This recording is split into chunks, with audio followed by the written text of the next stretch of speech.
السلام علیکم ورحمۃ اللہ وبرکاتہ، نحمدہ ونصلی علی رسولہ الکریم، اما بعد فاعوذ باللہ من الشیطان الرجیم، بسم اللہ الرحمن الرحیم، رب اشرح لی صدری ویسر لی امری واحلل عقدۃ من لسانی یفقہوا قولی، ربی زدنی علما۔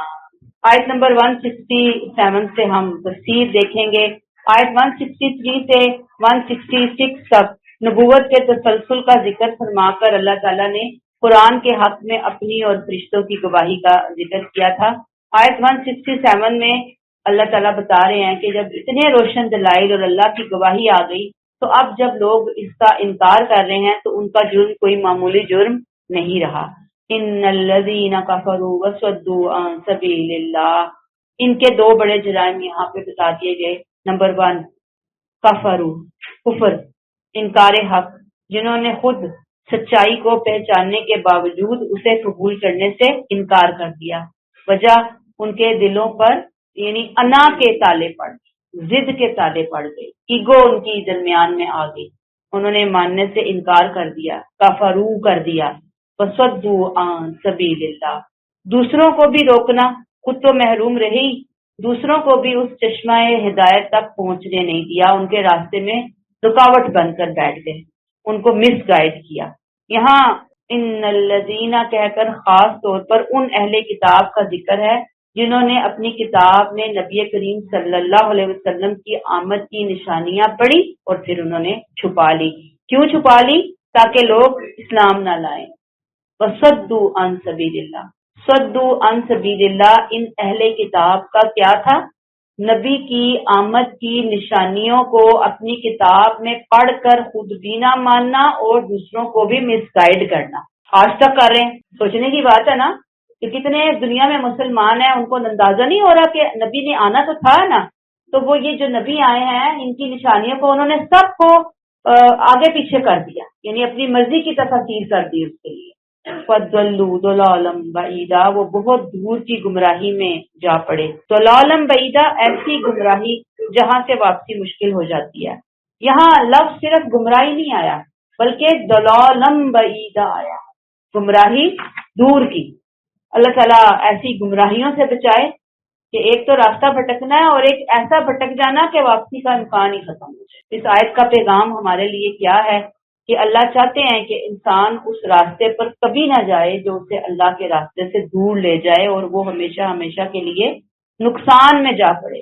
لہذا ہمیں اپنے اپنے رویوں کا جائزہ لینا ہے کہ کہیں انجانے میں بھی حق کی راہ میں لوگوں کے دین کی طرف آنے کے راستے میں رکاوٹ تو نہیں بن رہے، لوگوں کو بددل تو نہیں کر رہے، لوگوں کو متنفر تو نہیں کر رہے۔ یہ بہت بڑا خطرہ ہے۔ اور دیکھیے ہمیں احساس ہی نہیں ہوتا، ہم گھروں کے اندر ایسے رویے اختیار کیے ہوتے ہیں اپنے بچوں سے، اپنے پیاروں سے، اتنی ہٹ دھرمی، اتنی سختی، اتنی ریجڈیٹی دین کے معاملے میں لے کر آتے ہیں، حکمت کا نام و نشان نہیں ہوتا، نرمی کا، خیر خواہی کا نام و نشان نہیں ہوتا، بس لٹ لے کے پیچھے پڑتے ہیں کہ جو لوگ ایک آدھ نماز پڑھ رہے ہوتے ہیں وہ نمازیں تک چھوڑ کے بیٹھ جاتے ہیں۔ کوئی اچھا کام کر رہا ہوتا ہے تو اس کا کام بھی ہم چھڑوا دیتے ہیں کہ مثلا اب کوئی پردہ کرنے لگے گا تو ہم کہیں گے ہاں تم تو وہ تھی جو تم پہلے تو سب عام کھلے عام پھرتی تھی اور تم تو ایسے اپنے آپ کو کور نہیں کرتی تھی، ہم نے تو تمہاری فلاں جگہ بھی تصویریں دیکھی ہوئی ہیں، پھر اس کو تصویریں نکال کے دکھانا، پھر وہ کیا ہوگا؟ ہر بندہ تو اتنے لیول کا نہیں ہوتا کہ عظیمت کے، وہ کیا کہے گا چلو میں تو پہلے ہی لوگوں کی نظر میں بری ہوں، میں نے اتنا حجاب لے کے پردہ لے کر کے کیا کرنا ہے، لہٰذا اتارو۔ یہ کیا ہے؟ خود تو رک رہے ہیں، خود تو کر نہیں رہے، اگر کوئی آ رہا ہے تو اس کو آنے نہیں دے رہے۔ یہ چھوٹی چھوٹی مثالیں ہیں، یہ میں نے نماز کی مثال دے دی، یہ میں نے آپ کو پردے کی مثال دے دی، اور بھی بے شمار مثالیں آپ کو اپنے ارد گرد ماحول کے اندر سے نظر آ جائیں گی۔ اتنا پیچھے پڑنا کسی کے کہ جس نے نماز پڑھنی بھی ہے نا اس نے نہیں پڑھنی، ہم لوگوں کو قائل کرنے لگ جاتے ہیں، حالانکہ ہمیں اسکالرز ہمارے ساتھ کہتے ہیں مائل کریں لوگوں کو، اتنا خوبصورت بنا کر چیز کو پیش کریں کہ وہ سمجھیں کہ ہاں ہمیں یہ اختیار کرنا ہے اور یہ ہماری ضرورت ہے اور اسی میں ہی ہماری نجات ہے، اسی میں ہی ہماری فلاح۔ پھر یہ رویہ اللہ سے دور کر دیتا ہے، اور اللہ سے دور ہونا اس کی کوئی حد ہے ہی نہیں، پھر بندہ دور تو پھر دور ہی دور، پھر شیطان اسے اچک لیتا ہے، ہائی جیک کر لیتا ہے۔ اللہ تعالیٰ ہمیں حق کی پہچان کرنے والا بنا دے ہم کسی کے لیے کبھی بھی ہدایت کے لیے ہدایت کے راستے میں رکاوٹ نہ بنے، بلکہ اللہ ہمیں دوسروں کی ہدایت کا ذریعہ بنا دے، اللہ ہمیں وہ والا رول دے، نہ کہ دوسرا رول ہم شیطان والا چنیں کہ ہدایت کے راستے میں ہم رکاوٹ بن جائیں۔ اللہ تعالیٰ ہمیں محفوظ رکھے۔ آیت نمبر 168، ان الذین کفروا وظلموا لم یکن اللہ لیغفر لهم ولا لیہدیہم طریقا، بے شک جن لوگوں نے انکار حق کیا اور ظلم ڈھایا، اللہ ظلم ڈھایا سے مراد آئے گا پروویژن بریکٹ لکھیں اپنی جانوں پر، اللہ ان کو نہیں بخشے گا اور نہ ہی ان کو سیدھے راستے کی ہدایت دے گا۔ اب پچھلی آیت میں ہم نے پھر یہی بات کافرو پڑھی تھی نا، اب یہاں پہ ظلم کی بات بھی آ گئی۔ پیچھے ہم نے پڑھا تھا دوسروں کو اللہ کے راستے سے روکتے ہیں، گمراہی میں بہت دور نکل گئے۔ اب وہی بات حتمی اور فیصلہ کن انداز میں اللہ نے مزید آگے بڑھائی کہ یہ محض عام غلط فہمی نہیں، بلکہ یہ کافرو کے ساتھ ساتھ ظالمو بھی ہے۔ پیچھے تھا دلو ظلالم بعیدہ ہے، اب یہاں ہے ظلمو، انہوں نے خود اپنے اوپر ظلم کیا، ایسا ظلم کہ جو انہیں مغفرت اور ہدایت دونوں سے محروم کر گیا۔ ان الذین کفروا وظلموا، اللہ نے انہیں بہت بڑی نعمت دی، ہدایت کی نعمت، لیکن انہوں نے اس ہدایت کی ناقدری کی، اس ہدایت سے بے وفائی کی، یہ کہہ کر اور رویہ اختیار کیا کہ مجھے اس کی ضرورت نہیں ہے۔ انہوں نے خود پر بھی ظلم کیا اور دوسروں کو روک کر اور بڑا ظلم کیا۔ اس سے بڑھ کر ظلم کیا ہوگا کہ انسان خود اپنے ہاتھوں جہنم کا گڑھا کھودے اپنے لیے، خود اپنی قبر تیار کرے۔ انہوں نے ظلموں کر کے خود اپنے لیے اپنی قبر تیار کی۔ اللہ فرماتے ہیں لم یکن اللہ لیغفر لهم ولا لیہدیہم طریقا، کن لوگوں کی مغفرت نہیں ہوگی، اللہ کہتے ہیں کن کو میں معاف نہیں کروں گا، کن لوگوں کو ہدایت نہیں دوں گا، کفروا اور ظلموں کرنے والوں کے۔ ایسا نہیں کہ اللہ انہیں معاف نہیں کرنا چاہتا، نہیں، اللہ تو اپنی معافی کے دروازے کھول کے بیٹھا ہے، اما وقت بیٹھا ہے، کب تک؟ جب تک کہ موت کا غرغرہ، موت کا فرشتہ سامنے نہ آ جائے۔ دروازے کھلے ہیں، اللہ معافی کے دروازے کھلے ہیں۔ اب اللہ ان کو نہیں بخشے گا، اللہ نے کہہ دیا لم یکن اللہ لیغفر لهم، اللہ انہیں نہیں بخشے گا، ولا لیہدیہم طریقا، نہ انہیں راستے کی طرف ہدایت دے گا۔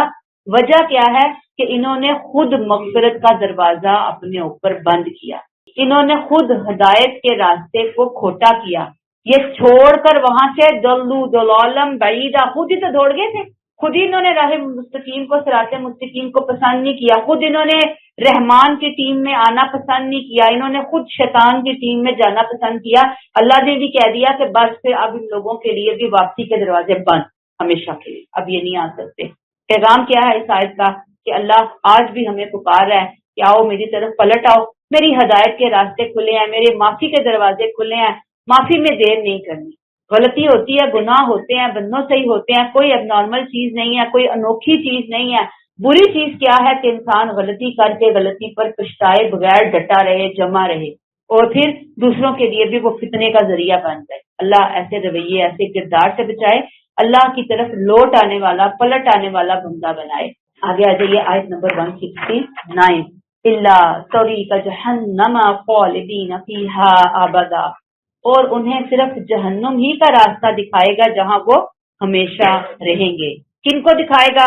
وہی جو کفر اور ظلم پر اڑے رہے، اللہ جنہیں کبھی معاف نہیں کرے گا، اللہ جنہیں کبھی ہدایت نہیں دے گا، اسی کی مزید وضاحت کہ جب اللہ ہدایت کا راستہ نہیں دکھائے گا تو پھر راستہ تو ایک ہی بچے گا، کیونکہ دو ہی راستے ہیں، ایک ہدایت کا راستہ ہے اور ایک گمراہی کا راستہ۔ جب انہوں نے ہدایت کو چھوڑا تو آٹومیٹکلی لازمی ہے کہ وہ گمراہی کے راستے کی طرف چل پڑے، اور اللہ نے اس راستے کا کیا نام یہاں پر رکھا؟ الا طریق جہنم، گویا اللہ انہیں صرف جہنم کا ہی راستہ دکھائے گا۔ یہ راستہ کیوں دکھائے گا؟ انہوں نے جانتے بوجھتے حق کا انکار کیا، انہوں نے رسول کو ماننے سے انکار کیا، کفروا، اور پھر اس کے بعد ظلموا، خود روکے، دوسروں کو روکا، ان کا اوڑھنا بچھونا، ان کی ہٹ دھرمی، ان کی سرکشی بن گئی، یہ جم گئے اس مخالفت کے اوپر۔ اللہ کہتے ہیں الا طریق جہنم، اور انہیں صرف جہنم ہی کا راستہ دکھائے گا، خالدین فیہا ابدا، استغفر اللہ، اللہ معاف کر دے اتنے برے انجام سے، اتنی بری گھڑیوں سے، جہاں وہ ہمیشہ ہمیشہ رہے. وَكَانَ ذَلِكَ عَلَى اللَّهِ يَسِيرًا. اللہ کو کسی کو پکڑنے سزا دینے کے لیے کسی مشقت کی ضرورت نہیں. سزا دینا اللہ کے لیے آسان ہے. پھر اللہ کو ان کی ذرہ برابر پرواہ نہیں ہوگی. اللہ کے لیے سزا دینا، جہنم کو بھر دینا بہت بہت آسان، مشکل چیز ہے ہی نہیں ہے. اب سبق کیا ہے اس کا، آیت کا، کہ اللہ تعالیٰ ہمیں اپنے سامنے جھکنے والا بندہ بنائے، ظلم چھوڑنے والا بندہ بنائے، گمراہی کا راستہ چھوڑ کے صراط مستقیم اپنے لیے بھی، اپنے بچوں کے لیے بھی، اپنے پیاروں کے لیے بھی، اپنے ارد گرد ماحول کے لیے بھی یہی پکار، یہی صدا لگانے کی، اسی کے لیے رونے تڑپنے کی، اسی کے لیے دعائیں کرنے کی توفیق عطا فرمائے. اور دیکھ لے انسان کہ اگر ہم اس راستے پر نہیں آتے صراط مستقیم کے، تو اس کے بعد پھر الا طریق جہنم خالدین فیہا ابدا وکانا ذالک علی اللہ یسیرا ہی پھر منتظر رہے گا. اللہ محفوظ رکھے، آمین. آیت نمبر 170. اب پچھلی آیات میں ہم انکار حق کی باتیں پڑھ رہے تھے، اس کے انجام کی بات پڑھ رہے تھے. اب آیت 170 میں اللہ تعالیٰ رحمت بھرے انداز میں اعلان کے ساتھ پکار رہے ہیں، خاص طور پر اہل کتاب اور ان میں سے بھی نصارہ کو، یعنی عیسائیوں کو. آگے کی آیات سے واضح ہو رہا ہے، اور یعنی خاص طور پر ان کے لیے پیغام ہے اور عام طور پر یہ ساری انسانیت کے لیے پیغام ہے. اللہ تعالیٰ کیا فرما رہے ہیں، یا ایھا الناس قد جاءکم الرسول بالحق من ربکم. اے انسانوں، یہ رسول تمہارے پاس تمہارے پروردگار کی طرف سے حق لے کر آ گیا ہے. فآمنوا خیر لکم، اس لیے اس پر ایمان لے آؤ، اسی میں تمہاری بہتری ہے. وَإِن تَكْفُرُوا فَإِنَّ لِلَّهِ مَا فِي السَّمَاوَاتِ وَالْأَرْضِ. اور اگر تم انکار کرو گے تو یاد رکھو within bracket اللہ کا کچھ نہیں بگاڑو گے، bracket close، زمین اور آسمان میں جو کچھ ہے اللہ ہی کا ہے. within bracket وہ ہر ایک کو اس کے اعمال کی جزا دے گا، اس لیے کہ bracket close وَكَانَ اللَّهُ عَلِيمًا حَكِيمًا. اللہ علیم اور حکیم ہے. اب یہاں کیا بات ہمیں سمجھائی جا رہی ہے، یا ایھا الناس قد جاءکم الرسول بالحق من ربکم فآمنوا خیر لکم. فرمایا اے لوگو، اللہ کا رسول تمہارے پاس حق لے کر آ گیا. تم نے اللہ کے دین میں جو ملاوٹیں کر دی تھی، یاد ہے نا، پیچھے سے ان کا کردار بنی اسرائیل کا ملاوٹیں کرنے والا، جال سازیاں کرنے والا کردار تھا ان کا، اور جن کے سبب سے یہ معلوم کرنا ناممکن ہو گیا. تم نے دین میں اتنا گھوٹالا کیا، سمجھ ہی نہیں آئی کہ حق کیا ہے اور باطل کیا ہے، اتنا انہوں نے مکس اپ کر دیا تھا. اللہ کہتے ہیں کہ اب محمد صلی اللہ علیہ وسلم ان تمام ملاوٹوں، جال سازیوں سے پاک دین نئے سرے سے مکمل انداز میں تمہارے پاس لے کر آ گیا. حق سے مراد دین اسلام ہے، جو کہ تمام پچھلی قوموں کی آمیزشوں، ملاوٹوں، جال سازیوں سے پاک اللہ کا حق کا پیغام، صراط مستقیم کا راستہ. لہذا اسی پر ایمان لے آؤ. فآمنوا، اس کو مان لو، اسے قبول کر لو، اس کو اپنے عملوں میں ڈھال لو. خیر لکم، یہی تمہارے لیے بہتر ہے. وَإِن تَكْفُرُوا فَإِنَّ لِلَّهِ مَا فِي السَّمَاوَاتِ وَالْأَرْضِ. اگر تم اس کا انکار کرو گے تو یاد رکھو اللہ کا کچھ نہیں بگڑے گا، تمہارا ہی بگڑے گا، کیونکہ اللہ تو سب سے بے نیاز ہے. آسمان و زمین میں جو کچھ ہے وہ اسی کا ہے. وَكَانَ اللَّهُ عَلِيمًا حَكِيمًا، اور یہ سب اسی کے قابو میں ہے. وہ ہر ایک کے اعمال سے واقف ہے، وہ ہر نفس کو اس کے اعمال کے مطابق سزا دے گا اور جزا بھی دے گا. اگر آج سزا ٹل رہی ہے تو اس کا معنی یہ نہیں ہے کہ سزا ہے ہی نہیں، بلکہ کیوں ٹل رہی ہے، اس کی حکمتوں کی وجہ سے ٹل رہی ہے، کیونکہ وہ کون ہے، حکیمہ ہے. یہاں پیغام کیا ہے، یا ایھا الناس، اللہ کا پیغام ساری انسانیت تک پہنچانے کے لیے دعا مانگی ہے کہ اللہ ہمیں اس میں اپنا حصہ ڈالنے کی توفیق عطا فرمائے. میں کہتی ہوں انسانیت تو خیر ہم دعا تو کریں گے، لیکن ہمارے لیے جو پریکٹیکلی پاسبل ہے وہ یہ ہے کہ ہم اپنی فیملیز تک، اپنے ارد گرد کے ماحول تک، اپنے گلی محلے میں، اپنے علاقے میں تو کم از کم پیغام پہنچا سکتے ہیں نا، کہ قرآن سے جڑنا ہمارے لیے کیوں ضروری ہے، قرآن کلاسز کو جوائن کرنا ہمارے لیے کیوں ضروری ہے. اللہ نے یہاں پہ مخاطب کر کے یا ایھا الناس قد جاءکم الرسول بالحق من ربکم دیکھیں اللہ نے صاف کہہ دیا کہ رسول وہ حق لے کر آئے ہیں، قرآن برحق ہے، سچی کتاب ہے. تو اب ہم اس سچی کتاب کو سمجھے ہی نہ، اس کو ٹائم ہی نہ دیں، اس کے لیے وقت ہی نہ نکالیں، اس کے اوپر محنت ہی نہ کریں، اس کو پانے کی، اس کو غور و فکر کے ساتھ سمجھنے کی دعائیں ہی نہ کریں، کتنی بڑی بدنصیبی اور کتنی بڑی محرومی ہے ہمارے لیے. اللہ تعالیٰ ہمیں ان محرومیوں سے بچائے اور ہمیں قرآن سے، اس بالحق سے جو مر ربکم کی طرف سے ہمارے نبی اللہ کے پیارے رسول لے کر آئے، ہم اس کے ساتھ جڑ جائیں. آمین. آگے آ جائیے آیت نمبر 171. 170 آیت ہم نے پڑھی، عام دعوت کی، آؤ حق کو قبول کر لو. اب 171 میں اہل کتاب خاص طور پر نصارہ کو مخاطب کر کے، نصارہ مین عیسائی، اللہ تعالیٰ نے ان کی اصلاح کی جس کی وجہ سے وہ گمراہ ہوئے. یعنی کیا وجہ تھی؟ دین میں غلو. اچھا اب کیا ہے غلو کو ہم پڑھتے ہیں. یا اہل الکتاب لا تغلو فی دینکم، اے اہل کتاب اپنے دین میں غلو نہ کرو. غلو کا لغوی معنی ہے حد سے گزر جانا، زیادتی کرنا. آسان لفظوں میں ہم اس کو دیکھیں، کسی چیز کو اس کے اصل مقام سے بڑھا چڑھا کر پیش کرنا. یعنی اتنی وہ ہے نہیں جتنا اس کو بڑھا دیا جائے. اللہ کہتے ہیں لا تغلو فی دینکم، اپنے دین میں اے اہل کتاب غلو نہ کرو. دین میں غلو کیا ہے جس سے ان کو روکا جا رہا ہے؟ دین میں کسی چیز کا جو درجہ، مقام یا مرتبہ ہے اس کو بہت بڑھا چڑھا کر پیش کرنا. ایک چیز مستحب ہے، آپ اس کو فرض بنا دیں. نفل ہے، آپ اس کو سنت موقدہ بنا دیں. یعنی چیز کہاں پہ تھی، بتائی کیا گئی؟ آپ نے کہا چونکہ میرا دل چاہ رہا ہے، چونکہ مجھے بہت اچھی لگ رہی ہے، لہٰذا اس کو تو یہ ہونا چاہیے. تو دین میرے آپ کے کہنے سے تو نہیں نہ بنے گا. جو دین میں اللہ نے نبی کے ذریعے ایک چیز کا مقام رکھوا دیا وہ رکھوا دیا، قیامت تک کے لیے اتنا ہی رہے گا. غلو ایسے ہے جیسے ہم پاؤ کو سیر بنا دیں، ٹھیک ہے نا، یہ غلو ہو جاتا ہے. پھر کسی چیز کی تائید میں، اس کی حمایت میں، اس کی سپورٹ میں حد سے گزر جانا. مثلا کسی ٹیچر کو، کسی لیڈر کو آپ امام معصوم بنا لیں. یعنی ٹیچر تو ہے، امام بھی ہو سکتا ہے، لیڈر ہو سکتا ہے. امام کا انگلش میں جو نام ہوگا وہ لیڈر ہی ہوگا. لیکن آپ کہیں کہ یہ تو معصوم ہے، تو معصوم تو کوئی نہیں ہوتا. معصوم تو اللہ کے نبی ہے بس. ان کے بعد کوئی معصوم، کوئی کسی کو ہم کہہ ہی نہیں سکتے کہ یہ معصوم ہے. معصوم عن الخطا ہے، ہو ہی نہیں سکتا. انسان ہے نا، چھوٹی غلطیاں ہوں یا بڑی ہوں، تھوڑی ہوں یا زیادہ ہوں، انسان ہی ہے، رہے گا. دین میں غلو کیا ہے؟ نبی کو اللہ کا بیٹا بنا. یہ شرک بھی ہے لیکن یہ غلو بھی ہے. یعنی اگر ہم اس کو ایک طرح سے شرک کہیں گے تو دوسری طرف ہم اسے کیا کہیں گے؟ غلو کہیں گے. پھر نہ صرف یہ کہ اس کو اللہ کا بیٹا بنایا جائے یا کسی کو اللہ کا شریک بنایا جائے اور پھر اس کی عبادت بھی شروع کر دی جائے، یہ غلو ہو جاتا ہے. اللہ کہتے ہیں یا اہل الکتاب لا تغلو فی دینکم، اے اہل کتاب اپنے دین میں غلو سے نہ باز آ جاؤ، غلو مت کرو. آج کل غلو کے لیے ہم انتہا پسندی کا لفظ استعمال کریں گے، ایکسٹریمزم، ایکسٹریمسٹ ہونا.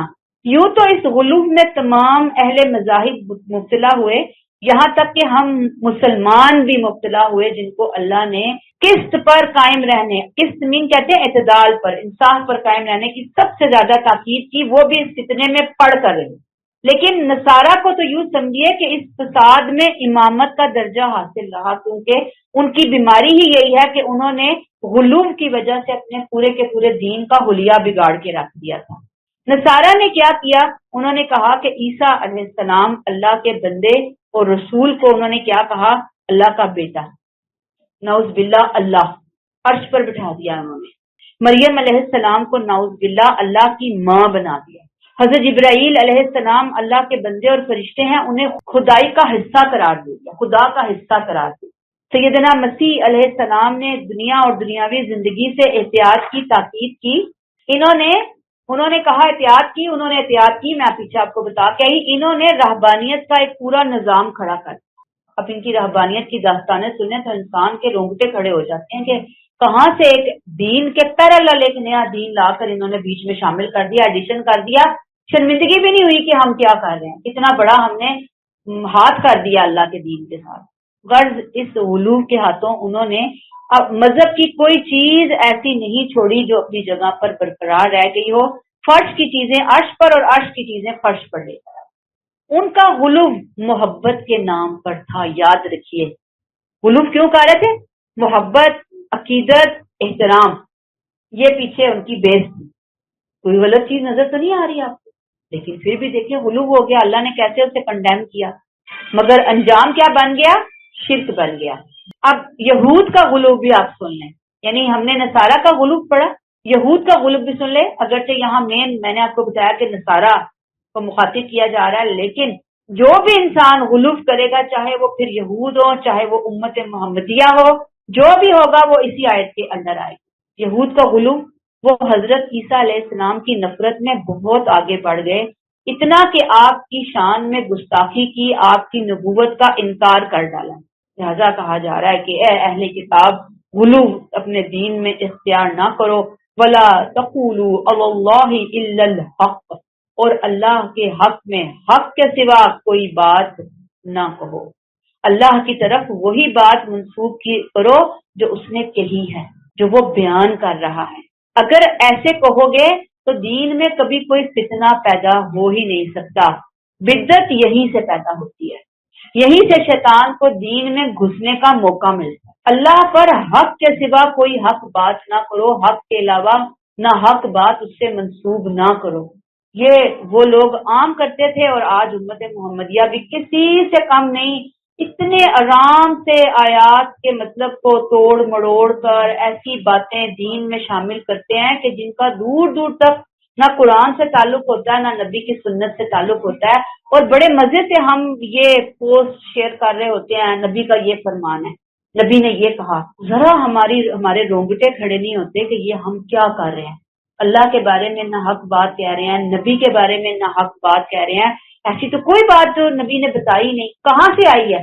کوئی سورس، کوئی اوتھینٹک بات اس کے پیچھے ہمیں کوئی پرواہ نہیں ہوتی. اٹھا کے بس چیزیں آگے فارورڈ کرنے کا ہمیں شوق ہوتا ہے. آگے دیکھیے، انما المسیح عیسی ابن مریم رسول اللہ وکلمتہ، مسیح عیسیٰ ابن مریم تو بس اللہ کا ایک رسول اور اس کا ایک قول ہی تھے جو اس نے مریم کی طرف، آگے بعد میں پڑھیں گے، القاہ الی مریم وروح منہ، مریم کی طرف القاء فرمایا تھا اور اس کی جانب سے ایک روح تھے ودن بریکٹ جو اللہ نے اس میں پھونک دی تھی. مسیح علیہ السلام کے بارے میں اللہ نے اب ان کے غلوف کو دور کر کے صحیح بات بتا دی. وہ کیا؟ مسیح کون تھے؟ اللہ کے رسول. ان کی ولادت ہوئی کیسے ہوئی؟ کلمتو، اللہ کے کلمہ کن سے ہوئی. کیسے؟ جسے اللہ نے مریم علیہ السلام کی طرف القاء فرمایا تھا. علیہ السلام میں کہہ رہی ہوں، ٹھیک ہے، اللہ تو مریم ہی بولیں گے نا. ان کو روح بھی وروح من، اللہ نے ان کی جانب جو روح دی اللہ ہی نے دی. اس طرح پھونکی گئی ان کے اندر روح جس طرح حضرت آدم علیہ السلام اور اماں حوا میں پھونکی گئی تھی. جب حضرت آدم اور اماں حوا اللہ کی طرف سے روح پھونکے جانے کے بعد خدا نہیں بن سکے، نبی رہے نا. یہ کیسے نبی بن گئے؟ اللہ نے اصل میں ان کے کانسیپٹ کو کلیئر کرنے کے لیے ایک آخری ان کو موقع عطا کیا. انہیں خدائی کا درجہ آخر کس طرح دیا جا سکتا ہے؟ تو یہاں بہت اہم نقطہ میرے اور آپ کے سمجھنے کے لیے کہ نصارہ جہاں سے ہلاک ہوئے وہ یہی دروازہ ہے کہ انہوں نے سینٹ پال کی تمام خرافات کو اپنے دین کا حصہ بنا دیا. اسی پر پھر انہوں نے پوری عمارت کھڑی کر دی. یہ بات یاد رکھنے کی ہے کہ اناجیل جو انجیلیں تھیں ان میں بہت زیادہ جو انہوں نے تبدیلیاں کی، اس کے بعد بھی اس فتنے کی علائش کے لیے اس میں کچھ زیادہ مٹیریل موجود نہیں تھا جس میں یہ مسیحی جو تھے وہ بعد میں مبتلا ہوئے. جب کچھ چیزیں اس میں زبردستی داخل کی گئیں تو انجیلوں کے اندر ہی اس کی تردید کا سامان موجود رہا. اب بھی کچھ نہ کچھ سامان موجود ہے، اگرچہ بعد والوں نے اس کے اندر کچھ چیزوں کو چینج کر دیا. جیسے میں نے آپ کو بتایا کہ سینٹ پال، ان کے اندر بہت بڑا وہ ایک، اللہ معاف کرے کیا وہ شخصیت گزری ہے کہ جس نے ان کے دین کا حلیہ بگاڑ کر توحید کو غلو میں 100% اس نے تبدیل کر دیا. اصلی گمراہی کا مواد یہ جو غلو والے معاملات ہیں یہ سینٹ پال کی تعلیمات میں ہے. ان کا تعلق نہ اللہ کی طرف سے آئی ہوئی کسی ہدایت سے ہے، نہ عیسیٰ علیہ السلام کی طرف سے بتائی گئی کسی تعلیم کا حصہ ہے. ان کی طرف منسوب نہ کرو. یہ لوگوں نے اس کے اندر شامل کر لی, لوگوں نے اللہ کے اوپر نہ حق باتیں منسوب کر دی. انہوں نے, اللہ نے صاف کہا کہ مسیح تو عیسیٰ ابن مریم ہے, اللہ کے رسول ہیں, اللہ کے کلمہ ہیں, اللہ نے ان کو مریم کی طرف القا کیا اور اللہ نے ان کے اندر روح پھونکی. اللہ فرماتے ہیں فآمنوا باللہ ورسولہ, پس تم اللہ اور اس کے رسولوں پر ایمان لاؤ, ولا تقولوا ثلاثہ, اور اس کو تین نہ بناؤ. اس سے مراد یہاں پہ ود ان بریکٹ لکھیں اللہ, اللہ کو تین نہ بناؤ. انہوں نے اپنے خیالات, اپنے وہم و گمان کی بنیاد پر یہ ثلاثہ, اسے بولتے ہیں عقیدہ تثلیث, سے لام یہ سے اکٹھا کرنا ہے سب کو, تثلیث کا گورکھ دھندا کھڑا کر دیا. اللہ کہتے ہیں باز آ جاؤ اس سے, توبہ کر لو, اپنی اصلاح کر لو, اللہ رسولوں پر ایمان لے آؤ. یہ فتنہ آخر تم نے کہاں سے نکالا؟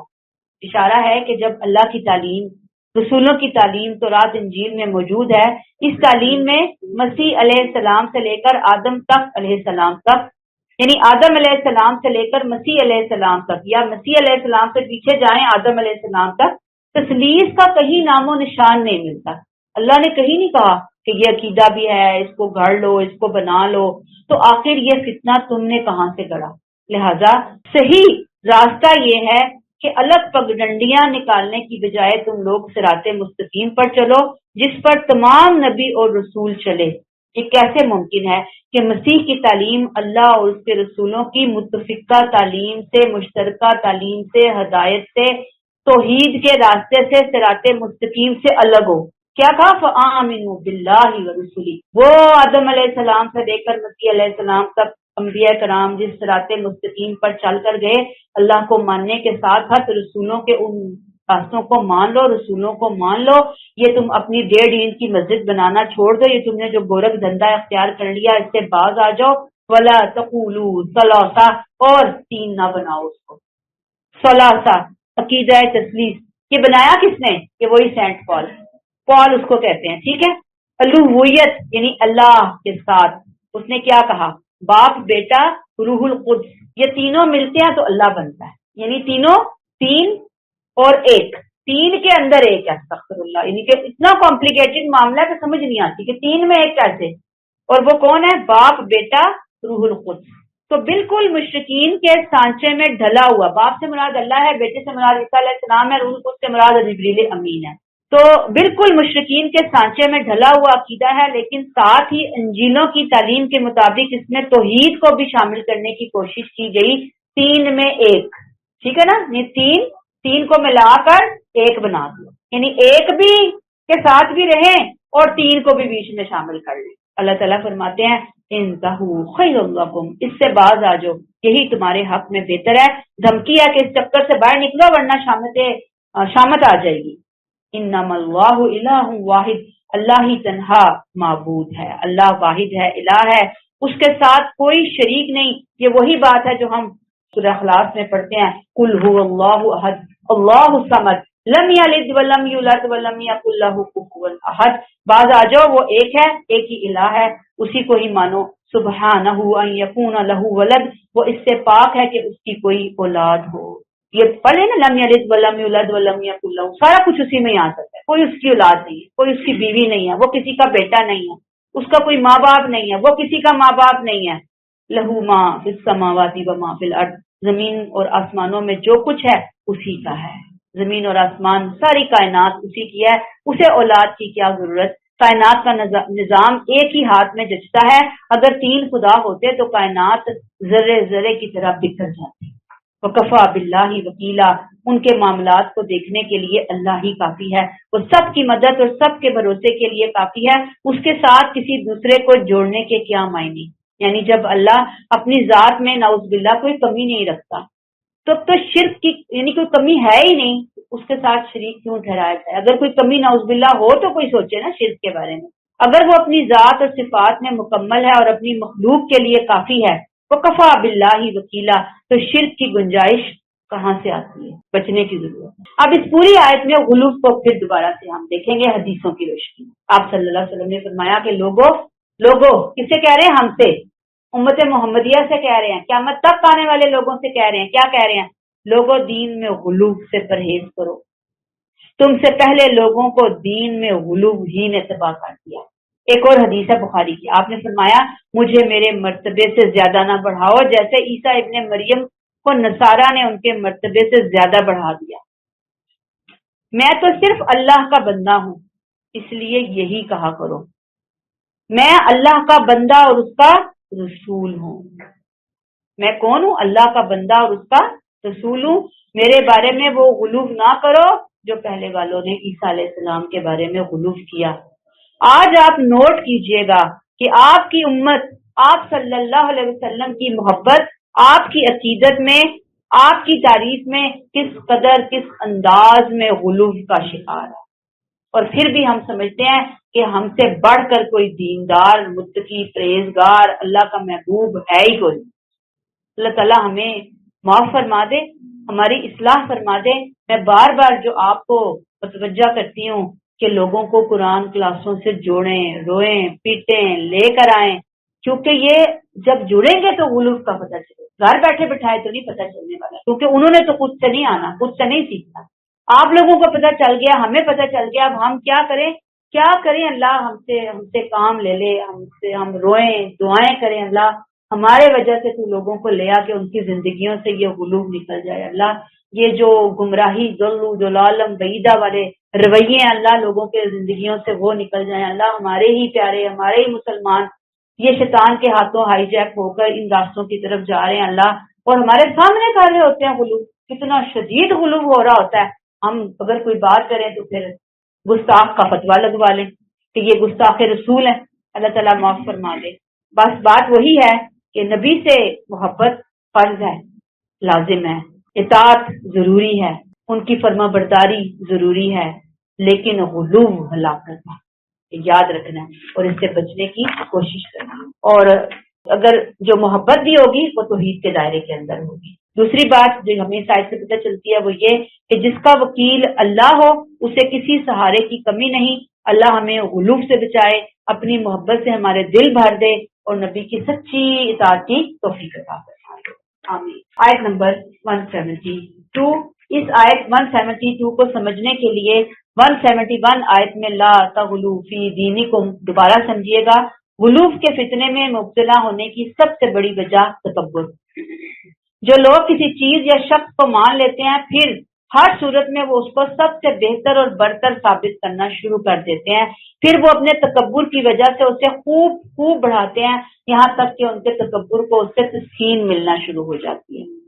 عیسائیوں کو یہی فتنہ پیش آیا کہ جب انہوں نے عیسیٰ علیہ السلام کو مانا تو بس یہی نہیں کہ انہیں اللہ کا بندہ اور اللہ کا رسول مان کر بیٹھ جاتے، انہوں نے کہا کہ عیسیٰ علیہ السلام اور باقی انبیاء میں اور ان کے ماننے والوں میں کوئی فرق ہونا چاہیے، لہٰذا انہوں نے کھینچ تان کے حضرت عیسیٰ علیہ السلام کو اللہ کا شریک بنایا تاکہ ان کے مقام اور مرتبے کو باقی سب سے زیادہ بلند ثابت ہے کہ وہ تو اللہ تک پہنچ گئے، اللہ کا مقام انہوں نے پا لیا ہے۔